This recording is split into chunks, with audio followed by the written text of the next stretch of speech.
महाकाय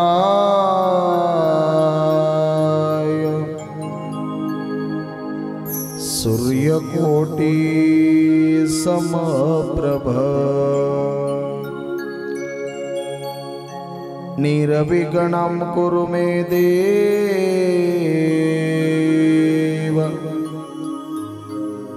सर्वकार्येषु सर्वदा। कवरदा श्री ज्ञानदेव पातालेश्वर भगवान की जय, प्रभु रामचंद्र भगवान की जय, गोपाल कृष्ण भगवान की जय, श्री शिव महापुराण की, पार्वती पतये हर हर महादेव।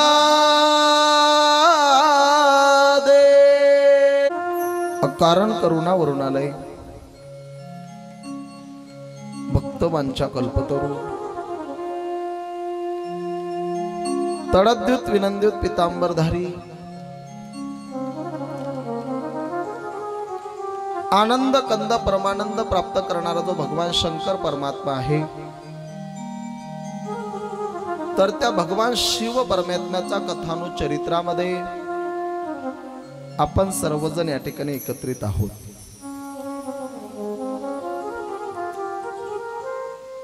तिमिरातून तेजाकडे, अंधकारातून प्रकाशाकडे, अज्ञानातून ज्ञानाकडे, बद्धतेतून मुक्ततेकडे, जीवदशेतून शिवदशेकडे आणि दुःखातून सुखाकडे प्रत्येक प्राणी मात्राला घेऊन जाणारी जी कथा आहे, त्या कथेचं आपण सर्वजण या ठिकाणी रसपान करीत आहोत। आपल्या पुण्य पवित्रमान मोहिद या गावामध्ये, संबंध महाराष्ट्रामध्ये, जळगाव जिल्ह्यामध्ये, चोपडा तालुक्यामध्ये आणि आपल्या गावामध्ये प्रथमतः संपन्न होत असलेला रुद्राभिषेक सोहळा, या सोहळ्याकरता संपूर्ण परिसरातील गावांची उपस्थिती,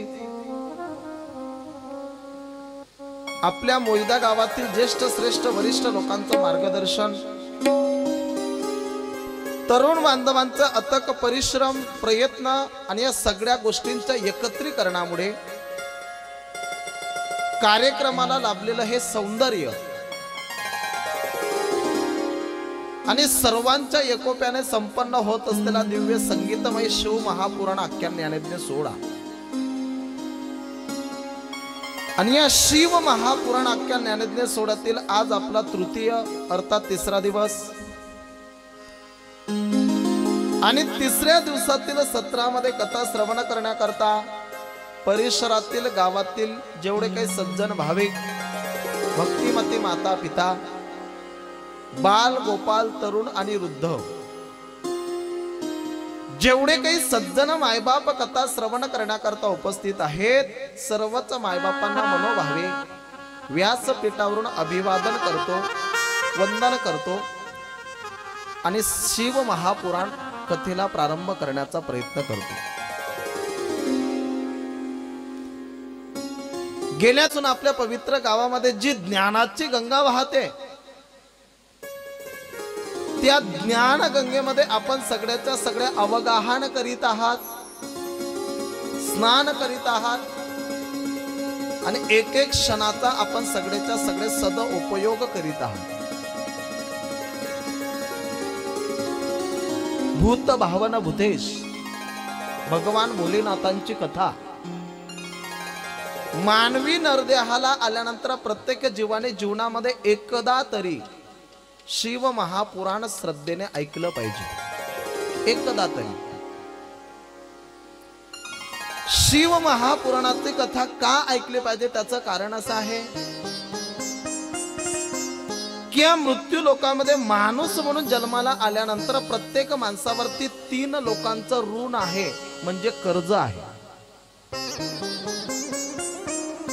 आपल्यावरती कोणत्या 3 लोकांचं ऋण आहे ऐका. एक म्हणजे आपल्यावरती देव ऋण आहे, दुसरं म्हणजे आपल्यावरती पितृ ऋण आहे, आणि तिसरं म्हणजे आपल्यावरती संतांचं ऋण आहे. देव ऋण, पितृ ऋण आणि ऋषी ऋण किंवा संत ऋण. मग देवाचं आपल्यावरती कोणतं ऋण आहे, कोणतं कर्ज आहे तर ऐका. सकाळच्या 6 वाजेपासून तर संध्याकाळच्या 7 वाजेपर्यंत भगवान सूर्यनारायण आपल्याला उजेड देतो, प्रकाश देतो. पण सूर्याचं कधी आपल्याला बिल आलं का? बोला ना, आलं का काका? सूर्याचं बिल आपल्याला आलं नाही, येत नाही आणि येणारही नाही. हा MSCB वाल्यांचं बिल येतं, नाही भरलं तर ते मीटर कट करून घेतात. पावसाळ्याच्या दिवसामध्ये 4 महिन्यापर्यंत भगवान वरुणदेव आपल्या करता पाणी पाडतो, परंतु पानपट्टी घेण्याकरता कधी आपल्या घरी आला का? हा ग्रामपंचायत वाले येतात, तो भाग वेगळा आहे.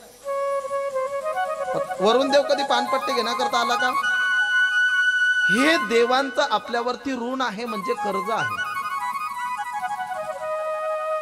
दुसरी गोष्ट म्हणजे आपल्या पूर्वजांचं, पितरांचं आपल्यावरती ऋण आहे.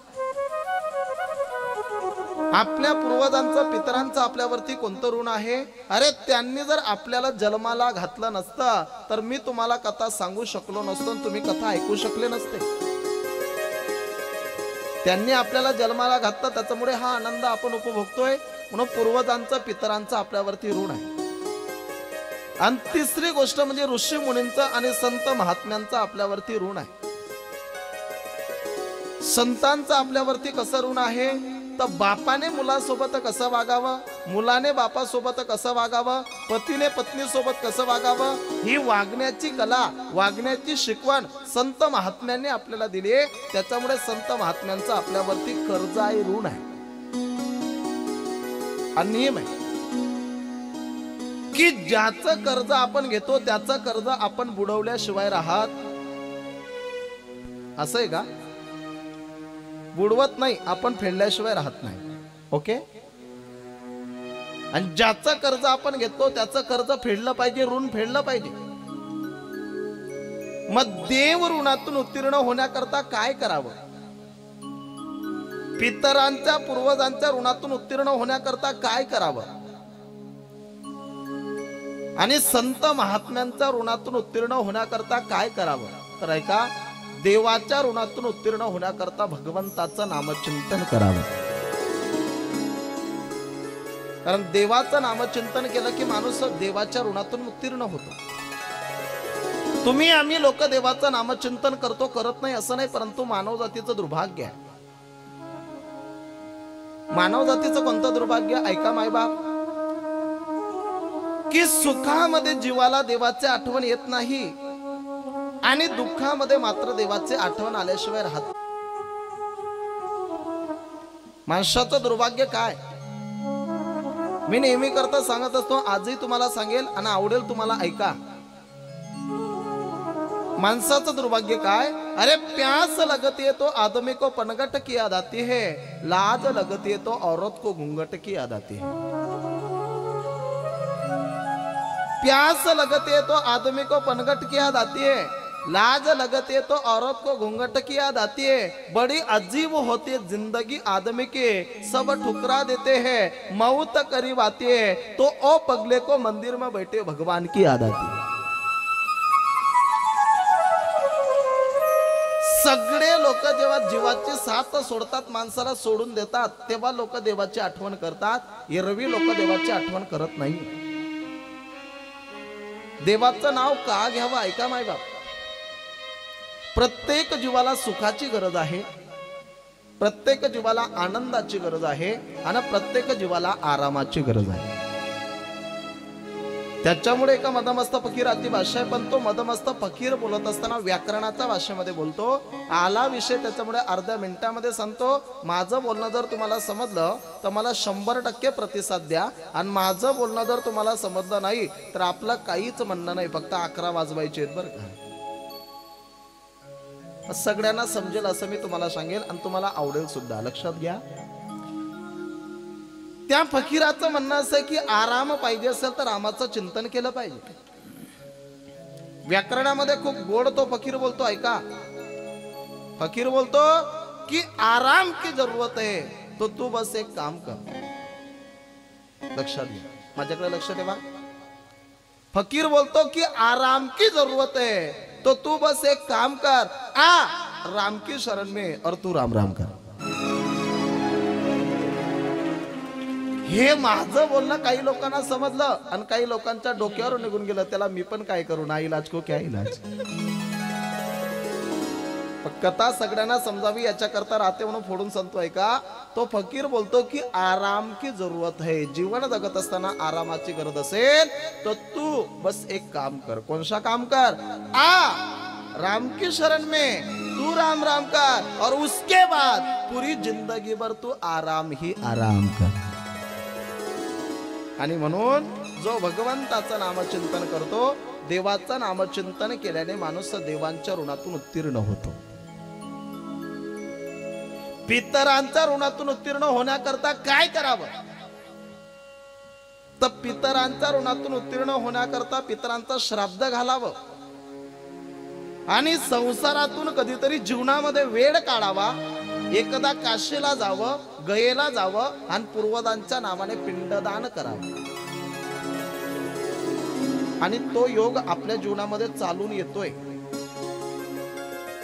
2 तारखेपासून तर 10 तारखेच्या दरम्यान श्री क्षेत्र काशी, अयोध्या, इलाहाबाद, चित्रकूट आणि गया या जागेवरती आम्ही जाणार आहोत. आज त्या पत्रिका वाटल्या जातील, कथेनंतर त्याच्या सूचना दिल्या जातील. ज्यांना यायचं असेल ते संपर्क करू शकतात. अजून 3-4 दिवस मी आपल्या गावामध्ये आहे. पितरांच्या ऋणातून उत्तीर्ण होण्याकरता पूर्वजांच्या नावाने पिंडदान करावं. त्याच्या माध्यमातून माणूस हा पितरांच्या ऋणातून उत्तीर्ण होतो. आणि संत महात्म्यांच्या ऋणातून उत्तीर्ण होण्याकरता काय करावं तर ऐका. संतांच्या ऋणातून उत्तीर्ण होण्याकरता संत महात्म्यांनी आपल्या करता जे ग्रंथ लिहून ठेवले त्या ग्रंथाचं वाचन करावं, पठन करावं आणि श्रवण करावं. त्या ग्रंथांचं श्रवण केलं तर माणूस संत महात्म्यांच्या ऋणातून उत्तीर्ण होतो. त्याचं कारण आहे की अनमोल किमतीचं जीवन, अनमोल किमतीचा नरदेह भगवान परमात्म्याने आपल्याला दिलाय ना. त्या नरदेहाची सार्थका प्रत्येक जीवाला करता आली पाहिजे म्हणून चिंतन केलं गेलंय. मनुष्य जन्म अनमोल रे, मिट्टी में ना रोल रे, अब तो मिला है फिर न मिलेगा, कभी नहीं कभी नहीं कभी नहीं रे. मनुष्य जन्म अनमोल रे, मिट्टी में ना रोल रे, अब जो मिला है फिर न मिलेगा, कभी नहीं कभी नहीं कभी नहीं रे. मनुष्य जन्म कसा आहे, अनमोल आहे. आता तुम्हाला अनेर परिसरामध्ये भेटलंय, पुन्हा भेटेल याची गॅरंटी. त्याच्यामुळे त्याला माती मोल करू नका. माणसाचं जीवन कसं ऐका, टाळी. मनुष्य जन्म अनमोल रे, मिट्टी में ना रोल रे, अब जो मिला है फिर न मिलेगा, कभी नहीं कभी नहीं कभी नहीं रे. मनुष्य जन्म अनमोल रे, मिट्टी में ना रोल रे, अब जो मिला है फिर न मिलेगा, कभी नहीं कभी नहीं कभी नहीं.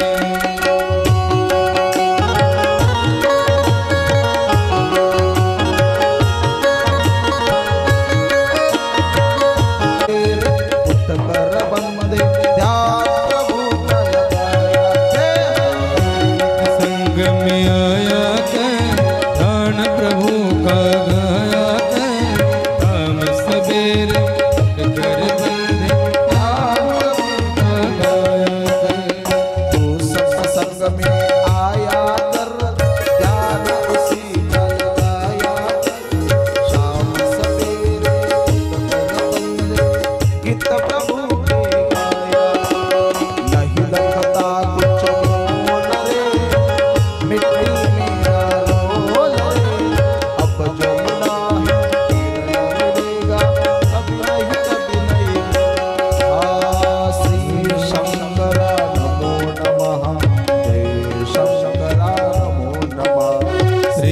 शंकरा नमो नमः श्री शंकर बुलाए पानी का मत कर शोर जवानी का ले कमाई कर ले रे भाई पता नहीं पाने का मत कर जोर जबाने का ले कमाई कर ले रे भाई पता नहीं जिंदगानी का हे सबसे मीठा बोल रे मिट्टी में रोल रे अब जो मिला फिर न मिलेगा नहीं कभी जय हो मनुष्य जन्म रोल रे मिट्टी में ना रोल रे अब जो मिला है फिर न मिले कभी नहीं कभी नहीं कभी नहीं रे अब मिला है फिर न मिलेगा कभी नहीं कभी नहीं कभी नहीं अब जो मिला अनमोल किमतीचं जीवन भगवंताने आपल्याला दिलंय म्हणून माणसाने काय केलं पाहिजे ऐका तू सत्संग में आया कर गीत प्रभु के गाया कर शाम सवेरे उठ कर बंदे ध्यान शिव का लगाया कर इसलिए नहीं लगता कुछ मोल रे तो मिट्टी में ना रोल रे अब जो मिला है फिर न मिलेगा कभी नहीं कभी नहीं कभी नहीं रे पुढे गोड वर्णन आहे. कसं वर्णन आहे तू बुलबुला है पानी का मत कर शोर जवानी का नेक कमाई कर ले रे भाई पता नहीं जिंदगानी का. माणसाचं जीवन कसं आहे तर माणसाचं जीवन म्हणजे पाण्यावरचा बुडबुडा आहे. पाण्यावरचा बुडबुडा कधी फुटेल सांगता येईल का हो? त्याच्यामुळे तुम्ही पहा ना जगावरती देशावरती जे कोरोना महामारीचं संकट आलं त्या कोरोनामध्ये सोन्यासारखे लोक गेले महाराज. सोन्यासारखे लोक गेले. कधी माणसाला मरण येईल सांगता येत नाही म्हणून माणसाने जगत असताना काय करायचं आहे का सबसे मिठा बोल रे. सगळ्यांशी कसं बोललं पाहिजे गोड बोललं पाहिजे. त्याच्यामुळे आमचे गुरुजी आळंदीला शिकवत असताना सांगायचे पोरांनो कीर्तनकार कथाकार म्हणून समाजात फिरत असताना तुमच्या जवळ दोन गोष्टी पाहिजेत. कोणत्या गोष्टी पाहिजे एक म्हणजे तुमच्या जवळ बर्फ पाहिजे आणि दुसरं म्हणजे तुमच्या जवळ साखर पाहिजे. बर्फ आणि साखर का पाहिजे बर्फ ठेवायचा आहे कुठे ठेवायचा आहे आणि साखर ठेवायची कुठे ठेवायची तोंडामध्ये ठेवायची. ज्या माणसाच्या डोक्यावर बर्फ आहे आणि ज्या माणसाच्या तोंडामध्ये साखर आहे त्या माणसाला समाजातील लोक डोक्याच्या वर चढवतात. समाज इतका डेंजर आहे महाराज की समाजाला माणसाच्या डोक्यावरही घेता येतं माणसाला आणि पायाखाली बी तुडवता येतं बरं का. त्याच्यामुळे सगळ्यांशी गोड बोलायचं प्रेमाने बोलायचं. त्याचं कारण आहे शब्द आणि शस्त्र याच्यामध्ये फरक आहे. शब्द आणि शस्त्र याच्यामध्ये फरक कोणता आहे का शस्त्राने माणसाची मान कापली जाते आणि शब्दाने माणसाचं मन कापलं जातं. शस्त्राने माणसाची मान कापली जाते शब्दाने माणसाचं मन कापलं जातं. मान कापलेला माणूस एकदाच मरतो पण मन कापलेला माणूस प्रत्येक क्षणाला मरतो. म्हणून शब्द माणसाने जरा जपून वापरले पाहिजे. पण आज समाजातील दुर्दैव आहे कोणतं सांगेन ना आपल्याला 2-3 वर्षाच्या मुलाला बोलता यायला लागतं काका दादा भाऊ. हे 2-3 वर्षाच्या मुलाला सहज बोलता यायला लागतं. ऐका मुलाला बोलण्याकरता 3 वर्ष लागतात. माझं वाक्य समजून घ्या काका. मुलाला बोलण्याकरता 3 वर्ष लागतात पण कोणाशी कसं बोललं पाहिजे हे शिकण्याकरता काही 70 वर्षाचे होऊन जातात तरी त्यांचं डोकं चालत नाही. सगळ्यांशी प्रेमाने बोलायचंय गोड बोलायचंय आणि अशा पद्धतीने भगवंताची कथा श्रवण केली तर माणूस संतांच्या ऋणातून उत्तीर्ण होतो. आपण या शिव पुराण कथेच्या माध्यमातून देव ऋणातूनही मुक्त होतोय आणि या कथेच्या माध्यमातून संत ऋणातूनही आपण 3 दिवसापासून मुक्त होतोय आणि त्याच्यामुळे निष्काम भावनेने आपण भगवंताची कथा ऐकतोय. मागील सत्राचा आढावा घेतला तर काल रात्रीच्या सत्रामध्ये जी शेवटची कथा आपण ऐकली की नारद मुनींना गर्व झाला की मी कामदेवाला जिंकलय. भगवंतानी विश्व मोहिनीच्या माध्यमातून तिचं स्वयंवर ठेवलं आणि नारद मुनींचा गर्व भगवान विष्णू परमात्म्याने हरण केला. आणि शेवटी विष्णू परमात्म्याने नारद मुनींना सांगितलं, नारदजी तुम्ही एक काम करा, इथून सरळ तुम्ही काशीला जा. काशीला गेल्यानंतर भगवान विश्वनाथांचं दर्शन घ्या, काशी नगरीचं दर्शन घ्या आणि तिथून ब्रह्मलोकामध्ये जा, ब्रह्मदेवाचं दर्शन घ्या आणि भगवान शंकराबद्दल ब्रह्मदेवाला प्रश्न विचारा. विष्णू परमात्म्याला प्रणाम करून नारदजी काशीला जातात, काशी ब्रह्मलोकामध्ये जातात आणि ब्रह्मदेवाच्या समोर बसल्यानंतर हात जोडून ब्रह्मदेवाला नारद मुनीने प्रश्न केला की पिताश्री मला शंकराबद्दल काहीतरी माहिती सांगा, शिवजी बद्दल मला तत्वज्ञान सांगा, कारण भगवान भोलेनाथांची पूजा कशी करावी हे सुद्धा मी जाणत नाही. हा नारद मुनींचा प्रश्न ऐकला आणि भगवान ब्रह्मदेव बोलतात, नारद आज तू मला जो प्रश्न विचारलाय ना, हा स्वतः करताना जगाच्या कल्याणाकरता उद्धाराकरता विचारलाय. ब्रह्मदेव बोलतात, नारदजी मी तुम्हाला आता भगवान शिवजींची कथा सांगतो. ब्रह्मदेव बोलतात, नारदजी ज्या टायमाला संपूर्ण जग नष्ट व्हायला लागलं, हे जग नष्ट झाल्यानंतर या जगामध्ये एकच तत्व शिल्लक होतं आणि ते तत्व म्हणजे सत्य. जगामध्ये फक्त सत्य नावाचं तत्व शिल्लक होतं आणि ते सत्य नावाचं तत्व जर कोणतं असेल तर ते म्हणजे भगवान शिव आहे. इतर देवांना काय चालतं त्याचा विस्तार मला करायचा नाही, पण महादेवाला खोटं कधी चालत नाही. महादेवाला सत्य बोलणं आवडतं, महादेवाला खोटं चालत नाही. महादेवाला सत्य बोलणं आवडतं, सत्याच्या मार्गावरती चालणं आवडतं. पण जगाचा सिद्धांत आहे मायबाप की जे लोक सत्याच्या मार्गावरती चालतात, चांगल्या मार्गावरती चालतात, नास्तिक लोक त्याची निंदा करतात, त्यांना नावं ठेवतात आणि त्यांना समाजात बदनाम करण्याचा प्रयत्न करतात. पण मी तर असं म्हणेन आज कथेच्या माध्यमातून की चांगल्या माणसाने, सज्जन माणसाने, संत माणसाने निंदकांच्या नांदी लागू नये. निंदकांना निंदा करू द्यायची. निंदकांना निंदा का करू द्यायची त्याचं कारण असं आहे की निंदकाने निंदा केल्यामुळे आपले पाप त्याच्या डोक्यावर दादन माणसाजवळ शिल्लक राहतं, ते केवळ शुद्ध पुण्य.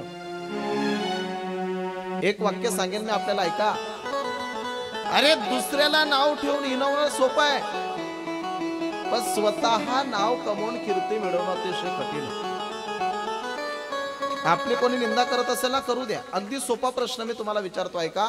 चांगल्या रस्त्याने गाडी चालवण्यामध्ये आनंद आहे का खड्डे पडलेल्या रस्त्याने?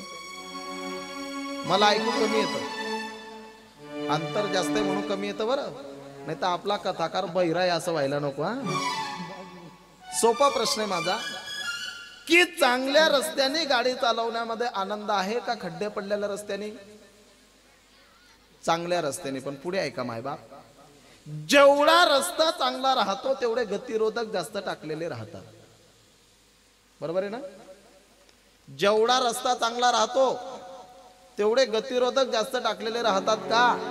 कारण गतिरोधकाशिवाय चांगल्या रस्त्याची किंमत समजत नाही. ऐका, अरे गतिरोधकाशिवाय जसं चांगल्या रस्त्याची किंमत समजत नाही, तसं विरोधक लोकांशिवाय चांगला माणूस समाजाला कधी कळत नाही. त्याच्यामुळे समाजामध्ये आपले विरोधक पाहिजेत, आपले निंदक पाहिजेत. शिव महापुराण कथा सांगते की सत्याच्या मार्गावरती चालणाऱ्या लोकांनी निंदकांच्या नांदी लागायचं नाहीये. त्याचं कारण आहे की दुर्जन समाजामध्ये आहेत आणि त्याच्यामुळे दुर्जनामुळे सज्जनाला किंमत आहे. मी पटवून देईन तुम्हाला. ज्याप्रमाणे जंगलामध्ये चंदनाच्या झाडाला महत्व असतं, मग चंदनाच्या झाडाला महत्व का आहे? तर जंगलामध्ये लिंबाची झाड आहेत म्हणून चंदनाला महत्व आहे. लोण्याला आपण महत्व का देतो? कारण ताकही आहे म्हणून लोण्याला महत्व आहे. हिऱ्याला आपण एवढं मोठं महत्व का देतो? कारण गारगोटे आहेत म्हणून हिऱ्याला महत्व आहे. पुढे आहे का? हिऱ्याचं महत्व हिरा कधीच वाढवत नाही, तर हिऱ्याचं महत्व गारगोट्या वाढवत असतात. लोण्याचं महत्व लोणी कधीच वाढत नाही, तर लोण्याचं महत्व ताकामुळे वाढत असतं. तसंच चंदनाचं महत्व चंदन कधीच वाढवत नाही, चंदनाचं महत्व लिंबाची झाडं वाढवत असतात.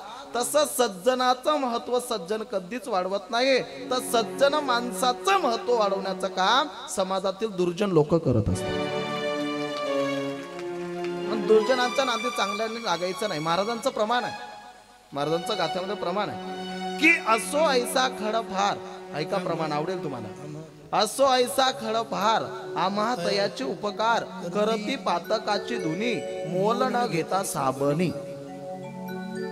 एखाद्या शिष्याला सांगितलं ना माझे कपडे धुवून दे, तो म्हणतो गुरुजी मी तुमचे कपडे धुवून देतो पण मला साबण द्या बर का. माझं बोलणं समजून घ्या, मी मार्मिक बोलतोय.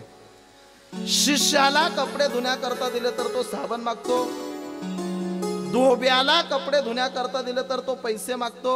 परंतु जो निंदक किंवा दुर्जन राहतो तर तो साबणही घेत नाही, पैसेही घेत नाही, आपली निंदा करतो आणि फुकट आपले पापाचे कपडे धुवून देतो.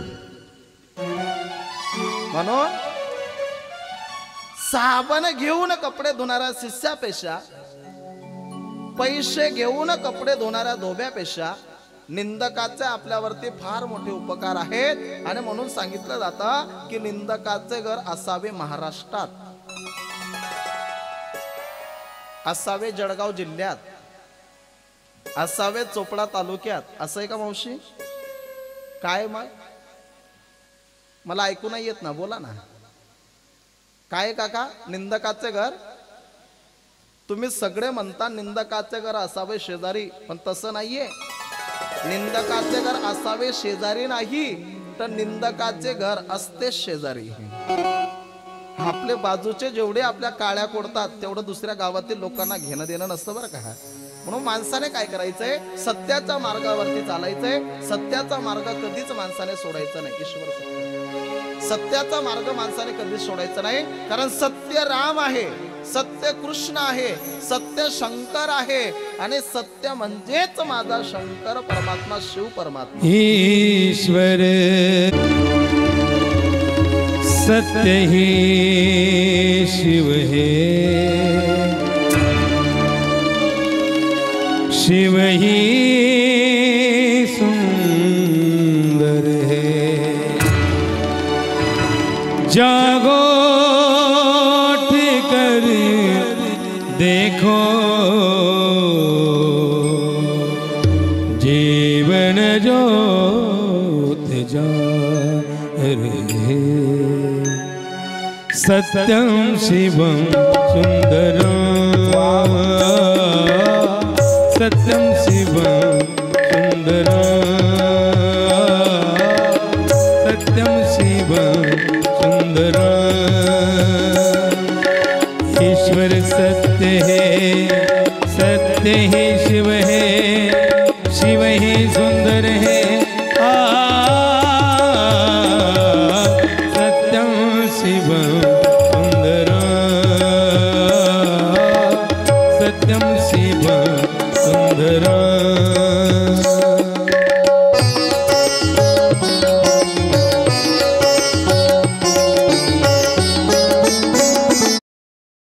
कृष्ण आहे, सत्य शिव आहे आणि शिवच सुंदर आहे. असं सत्य नावाचं तत्व जगतामध्ये शिल्लक होतं. ब्रह्मदेव बोलतात नारदजी, भगवान शंकराचे दोन रूप आहेत. कोणते ऐका? एक म्हणजे भगवंताचं सगुण रूप आहे आणि दुसरं म्हणजे भगवान परमात्म्याचं निर्गुण रूप आहे. जी भगवंताची पिंड आहे हे भगवान महादेवाचं सगुण रूप आहे आणि जे कधीही कोणाला डोळ्याने दिसत नाही ते भगवंताचं निर्गुण रूप आहे. निर्गुणाची व्याख्या काय ऐका. मी पहिल्या दिवशी बोललो होतो की शिव महापुराण हा क्लिष्ट विषय आहे. त्याच्यामुळे जरा लक्षपूर्वक ऐकायचंय। निर्गुण कोणाला म्हणतात तर निर्गुणाची व्याख्या आहे की बिनु पद चलही सुनही बिनु काना, कर बिनु कर्म करही विधी नाना, आनन रहित सकल रस भोगी, बिनु बानी बकता बड जोगी। समजलं नाही त्याचा अर्थ सांगतो ऐका। बिनु पद चलही, पद म्हणजे पाय, जो भगवान परमात्मा बिना पायाचा चालतो। आणि याचा दुसरा अर्थ असा आहे की ज्या भगवंताकडे कुठल्याही प्रकारचं पद नाही, ज्याच्याकडे पद नाही, जो बिना पायाचा चालतो। ऐका, राजकारण आणि परमार्थ याच्यामध्ये फरक आहे। राजकारणामध्ये तुम्ही कितीही चांगला कारभार करा, एक दिवस राजकारणामध्ये माणसाला माजी शब्द लागतो। माजी सरपंच, माजी आमदार, माजी खासदार। राजकारणामध्ये कितीही चांगला कारभार केला, गावाचं कल्याण जरी केलं तरी सुद्धा राजकारणामध्ये माजी शब्द लागतो।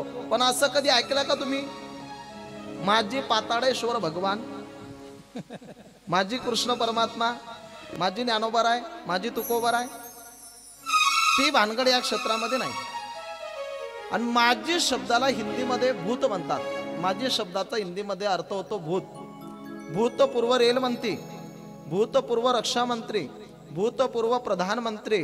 राजकारण में 5 साल के बाद आदमी को भूत लगता है, लेकिन परमार्थ में, शिव कथा में सुनने के बाद आदमी का भूत भागता है।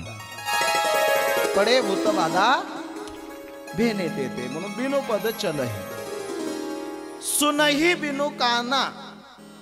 जो भगवान परमात्मा कानाशिवाय ऐकतो, त्याला कान नाही तरी तो ऐकतो। किती ऐकतो? अरे शंकाचा आवाज ऐकतो, याच्यात नवल नाहीये। तो चिट्टी के पैरों में घुंघरू बजता है और वो भी अल्लाह सुनता है। चिट्टी म्हणजे बरोबर, चिट्टी म्हणजे आता मुंगीचा पाय केवढा, त्या पायातला घुंगरू केवढा, त्या घुंगरूचा आवाज केवढा, आणि तो आवाज सुद्धा वो भी अल्लाह, वो भी भगवान सुनता है। सुनही बिनु काना, कर बिनु कर्म। कर म्हणजे हात, हाताशिवाय जो काम करतो, आणि कर म्हणजे टॅक्स न घेता तो काम करतो। असा जो भगवान परमात्मा आहे तो निर्गुण निराकार आहे। ऐका, हिंदू धर्मामध्ये काही माणसं देवाला सगुण मानतात, काही माणसं देवाला निर्गुण मानतात, आणि काही बादर असे जन्माला आले की ते देवाला मानतच नाही। त्यांच्यावरती पर्याय नाही, देवाला मानत नाही, त्यांच्यावरती पर्याय नाही। मी तुम्हाला छातीवर हात ठेवून सांगेन की मुस्लिम धर्मामध्ये एकही मुस्लिम बांधव तुम्हाला अल्लाह नाही असा म्हणणारा शोधून सापडणार नाही। ख्रिश्चन धर्मामध्ये एकही ख्रिश्चन बांधव तुम्हाला येशू नाही असा म्हणणारा शोधून सापडणार नाही। हिंदू धर्मामध्ये बरेच असे कलंक जन्माला आले की ते कलंक देवालाच मानायला तयार नाही। ऐका, एका गावामध्ये एक नास्तिक मतवादी एक वकील राहत होते, आणि ते वकील देवाला मानत नव्हते। पण त्या वकिलांची जी पत्नी होती ना, ती पारमार्थिक घराण्यातली होती, म्हणजे तिची माहेरची परंपरा पारमार्थिक होती, म्हणून ती बाई देव धर्माला मानत होती। होतो ना कधी कधी बाई परमार्थिक राहते आणि माणूस नास्तिक राहतो। बऱ्याच घरांमध्ये पाहण्याकरता सापडतं, वकील नास्तिक मतवादी होते आणि बाई मात्र परमार्थिक होती। त्या वकिलाला एक पोरगा होता, आईचे संस्कार असल्यामुळे तो मुलगा सुद्धा परमार्थिक होता। लक्ष माझ्याकडे ठेवा।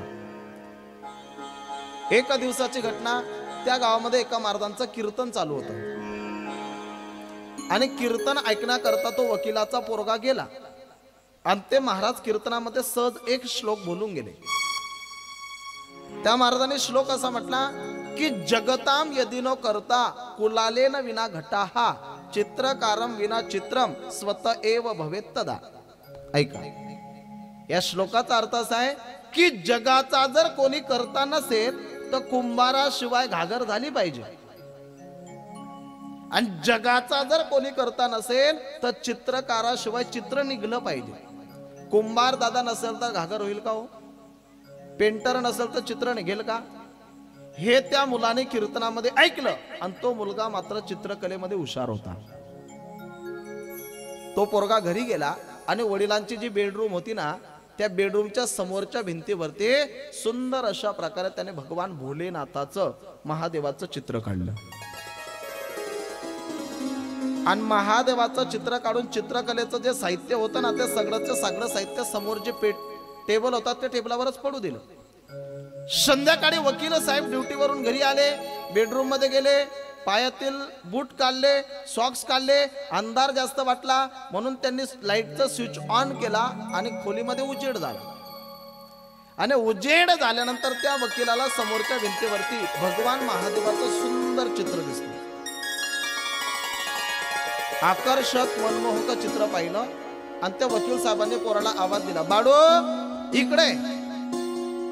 मुलगा वाटच पाहत होता कधी मला पप्पा बोलवतील बर का. म्हणे बोला पिताश्री, पप्पा काय म्हणताय? अरे माझ्या बेडरूम मध्ये भिंतीवरती कोणी एवढं सुंदर चित्र काढलं? मुलगा ने पप्पा कशाला कोणी काढलं पाहिजे? चित्र कशाला कोणी काढलं पाहिजे? अरे म्हणे असं कसं, एवढं गोड चित्र आहे, सुंदर चित्र आहे, कोणीतरी काढलं असेल ना. मुलगा ने पप्पा सोपं आहे बघा, समोरच्या टेबलवरती फुलपट्टी पडलेली आहे, पेन्सिल पडलेली आहे, रंगपेठी पडलेली आहे. सगळ्यात पहिल्यांदा फुटपट्टी उठली असेल, पेन्सिल उठली असेल आणि त्याने आराखडा तयार केला असेल. नंतर एक एक रंग उठून आपापल्या ठिकाणी लागले असतील आणि ते चित्र तयार झालं असेल. वकिलाला राग आला. वकील म्हणे, गाढवाचा बच्चा असं काही बी बोलतो का रे? पोरगा म्हणे, पप्पा रागवू नका आणि रागामध्ये मला काही बी बोलू नका. पप्पा तुम्ही जर मला गाढव म्हटलं तर गाढव कोणापासून जन्माला येतं हा विचार तुम्हीच करा. पप्पा मी गाढव तर तुम्ही कोण झाले? हा, अरे म्हणे असं कसं, हे आपोआप उठतील कसे आणि चित्र तयार होईल कसं? म्हणे तुमचं म्हणणं काय? वकिलाने सांगितलं, बेटा एवढं सुंदर जे चित्र दिसतंय ना, हे चित्र ज्या अर्थी एवढं सुंदर आहे ते चित्र काढणारा कोणीतरी चित्रकार असला पाहिजे. मुलाने सांगितलं, पप्पा याच्यातून मला तुम्हाला एवढं सांगायचंय, जेवढं डोकं तुम्ही या चित्राकडे चालवतायत तेवढं डोकं जर परमार्थामध्ये चालवलं ना, तुमचा लवकर उद्धार होईल. म्हणे कसं काय? म्हणे पप्पा एक चित्र काढण्याकरता जर चित्रकाराची गरज आहे तर एवढं चित्र विचित्र जगत ज्या देवाने निर्माण केलंय तो परमात्मा नसेल का? मग देव जरी दिसत नसताना तरी तो भगवान परमात्मा हा मानला पाहिजे. जगतामध्ये सगळ्यात पहिल्यांदा सततत्व शिल्लक होतं आणि ते सततत्व शिल्लक असताना त्या एकट्या सततत्वाला महादेवाला करमला नाही. त्याच्यामुळे महादेवाने आपल्या अंगातून एक स्वरूपता शक्तीला प्रगट केलं, ती म्हणजे माया, ती म्हणजे अष्टभुजा त्या ठिकाणी देवी. महादेवानी देवी त्या ठिकाणी प्रगट केली. अनादि निर्गुण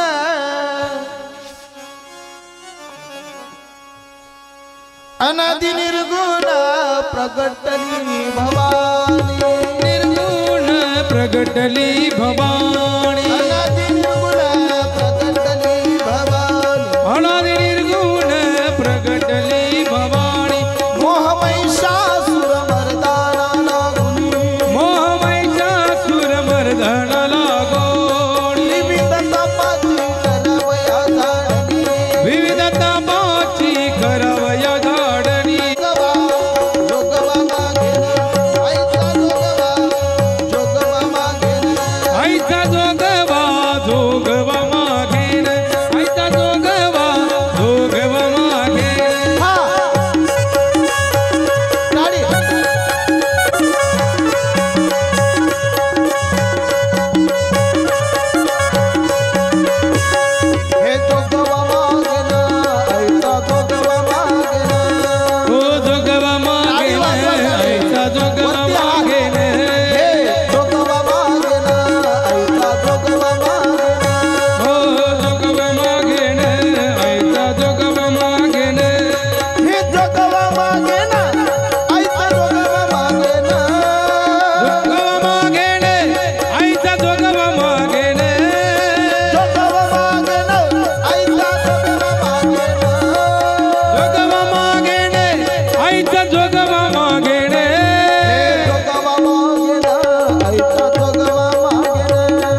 महादेवानी जगामध्ये सगळ्यात पहिली एक नगरी निर्माण केली आपल्या त्रिशूळावरती, आणि त्या नगरीचं नाव आहे काशी. ऐका, काशी नगरीचं महत्व तुम्ही सामान्य समजू नका. काशी नगरीचं महत्व एवढं महान आहे की ते वर्णन करता येणं शक्य नाही. काशी नगरी कुठे उभी माहिती का? भगवान महादेवाचं जे त्रिशूल आहे त्या त्रिशूलच्या टोकावरती काशी नावाची नगरी उभी आहे. आणि शिव महापुराणामध्ये वर्णन आहे की जगताचा अगोदरही काशी होती, जग आहे तेव्हाही काशी आहे, आणि जगाचा जेव्हा प्रलय होईल तेव्हा सुद्धा काशीच शिल्लक राहणार आहे. कशा पद्धतीने कल्पना करा. समजा तुम्ही मला 1 किलो सोन्याची वीट दिली. कोणी कोणी अहो बोला ना मावशी, कोणी कोणाला दिली? वीट दिली. कशाची? केव्हा देणार आहेत? नाही, मी आता नाही म्हणत, 10 तारखेला तरी द्या, कारण मी 10ला रात्री जाणार आहे. आणि पुढचं तुम्हाला सांगतो, नाही 1 किलो देऊ, 1 ग्रॅम दिलं ना तरी मी खुश होऊन जाईल. 1 ग्रॅम बी म्हटलं तर किती जमेल भाऊ मंडप? आता काही हरकत नाही, उदाहरण फक्त माझं समजून घ्या. समजा तुम्ही मला 1 किलो सोन्याची वीट दिली आणि त्या 1 किलो सोन्याच्या वीटचे मी 50 तुकडे केले. लक्षात घ्या. आणि त्या 50 तुकड्यांचे 50 प्रकारचे अलंकार बनवले. कानातले कुंडल बनवले, नाकातली नथनी बनवली, गळ्यातला हार बनवला, हातातल्या बांगड्या बनवल्या. मला घालायला नाही बरं, पण बनवल्या. आणि ते 50 अलंकार बनवून पितळाच्या डब्यामध्ये ठेवले. आणि तो पितळाचा डबा गोदरेजच्या कपाटच्या मधल्या खात्यात ठेवला. कपाटाला कुलूप लावलं, कमरेला चाब्या बांधल्या. असं करता करता 1 वर्षाचा कालावधी गेला आणि संसारामध्ये अडचण आली. अडचण आल्यानंतर कमरेच्या चाब्या काढल्या, कपाट उघडलं, मधलं खातं उघडलं आणि त्या मधल्या खात्यातून पितळाचा डबा काढला. तिथंच ठेवला होता ना? हा, तिथंच ठेवला होता. तो पितळाचा डबा काढला आणि पितळाच्या डब्यातून 50 प्रकारचे सगळे अलंकार काढले. आणि महिला वर्ग ज्याच्यामध्ये मिरची मसाला कुटतात त्याला काय म्हणतात? काय म्हणतात? कोणता बत्ता? खलबत्ता. ह्या जुन्या बायांच्या ध्यानामध्ये येईल, कारण आता कुटायचं कामच राहिलं नाही भैया, आता वाटायचं काम राहिलं. ज्याच्यामध्ये कुटलं जातं त्याला खलबत्ता म्हणतात, आणि ज्याच्यामध्ये वाटलं जातं त्याला काय म्हणतात? हा, मिक्सर. पहिल्या बाया पाहा ना तुम्ही, पाटा वराटावरती मसाला वाटायच्या. मी स्वतः पाहिले, माझी आई वाटायची. आता जर मालकाला मसाली भाजी खायची असेल आणि लाईट जर चालली गेली तर त्याला बिना मसाल्याची भाजी खाणी पडते. पण त्याची एवढी बी हिंमत होत नाही की तू मसाला का वाटला नाही. काय हरकत नाही. ज्याच्यामध्ये कुठलं जातं त्याला म्हणतात खलबत्ता, आणि ज्याच्यामध्ये वाटलं जातं त्याला म्हणतात मिक्सर. ते 50 प्रकारचे अलंकार काढले आणि अलंकार काढल्यानंतर खलबत्त्यामध्ये टाकले, आणि ज्याच्याने कुटतात त्याला काय म्हणतात मावशी? मुसडी. बरोबर. ती मुसडी हातामध्ये गेली आणि अलंकार कुटायला प्रारंभ केला. मग अलंकार कुटता कुटता कुटता कुटता झालं काय? कानातले कुंडल संपले, नाकातली नथनी संपली, गळ्यातला हार संपला, हातातल्या बांगड्या संपल्या, सगळे अलंकार मोडल्या गेले, संपले. काय शिल्लक राहिलं हो? बरोबर, काय शिल्लक राहिलं? सोनं. जरा जोरात बोला.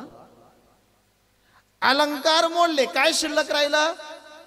सोनं. अलंकार बनण्याच्या पूर्वी वीट मध्ये काय होतं? अलंकार बनल्यानंतर अलंकार मध्ये काय होतं? अलंकार मोडल्यानंतर काय शिल्लक राहिलं? तसं भगवान परमात्मा बोलतात की जगताच्या अगोदरही काशी होती, जगताच्या मध्येही काशी आहे, आणि जगताचा जेव्हा प्रलय होईल ना तेव्हा सुद्धा काशी राहणार. मायेला सोबत घेऊन भगवंताने काशी नगरी निर्माण केली. आणि नंतर पुरुषांची सृष्टी उत्पन्न करावी अशी महादेवाच्या मनामध्ये इच्छा झाली.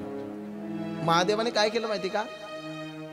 आपल्या डाव्या भागाला अमृत लावलं आणि त्या अमृताच्या माध्यमातून भगवान विष्णूला प्रगट केलं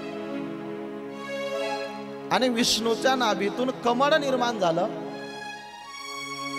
आणि महादेवाने केलं काय, आपल्या उजव्या बाजूतून ब्रह्मदेवाला प्रगट केलं आणि त्या विष्णूच्या नाभीतून जे कमळ निर्माण झालं होतं ना, त्या कमळावरती ब्रह्मदेवाला अलगद ठेवलं.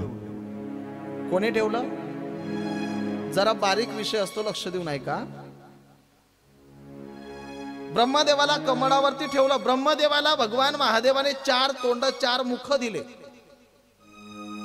पण ब्रह्मदेव हे समजण्यामध्ये असमर्थ राहिले की मी आहे कोण, मला जन्माला घातलं कोणी आणि मी आलो कुठून. ब्रह्मदेवाला समजत नाही. ब्रह्मदेवाने काय केलं, त्या कमळाची जी नाड होती त्या नाडीमध्ये प्रवेश केला. ब्रह्मदेव खाली जायचे वर यायचे, खाली जायचे वर यायचे, खाली जायचे वर यायचे, असं करता करता हजारो वर्ष निघून गेले. पण तरी ब्रह्मदेवाला समजत नाही की मला जन्माला घातलं कोणी. आणि ब्रह्मदेव जेव्हा शांत बसले ना, त्या टायमाला ब्रह्मदेवाच्या कानावरती व्याकरणाच्या दृष्टीने 2 वर्ण आले. वर्णवर का, वरण नाही. वरण वेगळं आणि वर्ण वेगळे. आपल्या घरात जे केले जातात त्याला वरण म्हणतात आणि व्याकरणामध्ये जे शिकवले जातात त्याला वर्ण म्हणतात. वास्तविक जर पाहिलं ना, वास्तविक जर पाहिलं तर माणसाने जास्त वरण खाऊ नये. जास्त वरण का खाऊ नये, त्याचं कारण असं आहे की जो खाईन वरण तो लवकर मरण. जो खाईन वरण तो, पुढे सांगू, जो खाईन पुरण तो डायबिटीज न मरण. माझ्या सुरतच्या कथेमध्ये मी सहज विनोदाने बोललो बरं का प्रल्हाद महाराज, सहज विनोदाने बोललो. काय बोललो की जो खाईन वरण तो लवकर मरण. पुढे मी बोललो जो खाईन पुरण तो डायबिटीज न मरण. माझी कथा संपल्यावर एक पोरगा आला. आता काही काही पोरले आगाऊ झाले बरं का. तो महाराज तुम्ही कथेमध्ये बोलून गेले की जो खाईन वरण तो लवकर मरण. म्हटलं बोललो. म्हणे तुम्ही अजूनही असं बोलले की जो खाईन पुरण तो डायबिटीज न मरण. म्हटलं मी असंही बोललो. म्हणे महाराज तुम्हाला फक्त 2च गोष्टी माहिती आहेत, मला ह्याच्याही पुढचं माहिती आहे. म्हटलं काय रे बाबा, तुला याच्या पुढचं काय माहिती आहे? त्याने मला सांगितलं महाराज जो खाईन मटण त्याला विठोबा भेटन. ही सत्य घटना आहे बरं भाऊ. हा कोण काय डोकं चालविल आणि आपल्या बोलण्याचा कोण काय अर्थ काढेल याचा भरोसा नाही राहत बरं का. कोण काय अर्थ काढेल ना कोण काय डोकं चालविल याचा भरोसा नाही. मुद्दा असा आहे की घरामध्ये केले जातात त्याला वरण म्हणतात. आपल्याला 3 वरण माहिती आहे. एक फिकट वरण, दुसरं तिखट वरण आणि तिसरं म्हणजे केशरी वरण. मराठवाड्यात करतात हा. पण ब्रह्मदेवाच्या कानावरती वरण नाही आले, ब्रह्मदेवाच्या कानावरती वर्ण आले. वर्ण. मग वर्ण कोणाला म्हणतात तर ऐका. क ख ग घ अंग, च छ ज ज य, ट ठ ड ढ न, त थ द ध न. हिला आपण काय म्हणतो? काय म्हणतो? 12 खडी. बरोबर आहे ना? आता लक्ष देऊन ऐका. हिला आपण 12 खडी म्हणतो, पण व्याकरणामध्ये त्याला वर्ण म्हणतात. आळंदीला शिकायला गेलं ना, पहिली स्टेप व्याकरणाची असते. जोपर्यंत मुलगा व्याकरणाची परीक्षा पास होत नाही तोपर्यंत त्याचं कीर्तनकाराचं शिक्षण चालू होत नाही. पण हे कोणाचं? आळंदीला जाईन त्याचं. घरी राहणाऱ्यांचं डायरेक्ट कीर्तन राहतं, त्यांच्या या भानगडी राहत नाही. मुद्दा काय फक्त की शाळेमध्ये 12 खडी अशी आडवी पाठ केली जाते, पण आळंदीला गेल्यानंतर 12 खडी आडवी बी पाठ करावी लागते आणि उभी बी पाठ करावी लागते. आडवी कशी होते? क ख ग गंग, च छ ज ज य, ट ठ ड ढ न, त थ द ध न, प फ ब ब म. आणि आळंदीला गेल्यानंतर क च ट त प, ख च ट त फ, ग ज ड द ब, घ ज ड द ब, ग य न न म. जास्त भानगड मध्ये पडू नका तुम्ही. याला वर्ण म्हणतात. मग ते वर्णाचे प्रकार आहेत, मी तुम्हाला पटवून देईन. आणि खरं सांगू का, तुम्ही खूप सूक्ष्म ऐकताय, एकदम बारीक बारीक तुम्ही ऐकता, त्याच्यामुळे मला बारीक बारीक सांगायला आनंद वाटतो. आणि तुम्ही जर लक्ष देऊन ऐकलं नसतं ना, तर मी तुम्हाला काय सांगितलं असतं माहिती का? ओम निमाय हा, मी काहीच बोललो नाही. मी फक्त काय बोललो, ओ मनी माय बबल्या बी तुम्हीच आणला. मी काय बोललो का? बबल्या बी तुम्ही आणला, केस बी तुम्ही आणले, फुगे बी तुम्ही आणले, त्याला मी काय करू बा?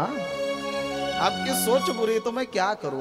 कारण कसं असतं माहिती का, दुकान चांगलं चालावं असं वाटत असेल ना, दुकानामध्ये सगळ्या प्रकारचा माल पाहिजे. गिराईक वापस जायला जसं गिराईक तसा माल काढला की दुकान चांगलं चालतं. पण इतर ठिकाणी महाराष्ट्रामध्ये आम्ही अनेक ठिकाणी कथा करतो, कोणत्या ठिकाणी गिराईक कसे भेटतात ते मला सांगायचं नाही, पण मोयद्याच्या कथेमध्ये मला ऐकणारे गिराईक चांगल्या क्वालिटीचे भेटले बरं का. मग खोटं नाही सांगत मी तुम्हाला. गिराईक चांगल्या क्वालिटीचे असल्यामुळे माझी झोप कमी होऊन गेली भैया. मी रात्री 3 पर्यंत अभ्यास केला, 3 ला झोपलो, सकाळी 7 ला उठलो. दिवसभर मन लागत नाही माझं. का तुम्ही असे एक टक लावून पाहतात, अहो पुढे काय सांगेन ना काही नाही बरं का. काय हरकत नाही, तुमच्यामुळे माझा अभ्यास वाढेल आणि माझ्या बोलण्यामुळे जर तुम्हाला आनंद देता येत असेल तर मी नक्कीच भगवान भोलेनाथाच्या आशीर्वादाने देण्याचा प्रयत्न करेन. वर्ण कोणाला म्हणतात ऐका. व्याकरणामध्ये काही दंत वर्ण आहेत, काही ओष्ठ वर्ण आहेत, काही तालव्य वर्ण आहेत, काही मूर्धन्य. ओष्ठ वर्ण म्हणजे काय? ज्या वर्णाचा उच्चार करत असताना ओटाला ओट लागतो त्याला ओष्ठ वर्ण म्हणतात. प फ ब भ म हे ओष्ठ वर्ण आहे. होटाला होट न लागता जो मला प म्हणून दाखवेल त्याला मी 1000 रुपये बक्षीस देईन. होटाला होट लावायचा आणि काय म्हणून दाखवायचं म्हणता येईल का तुम्हाला? नाही म्हणता येणार. प फ ब भ म हे म्हणत असताना ओटाला ओट लागतात त्याला ओष्ठ वर्ण म्हणतात. त थ द ध न हे दंत्य वर्ण आहेत. दंत्य वर्ण म्हणजे काय?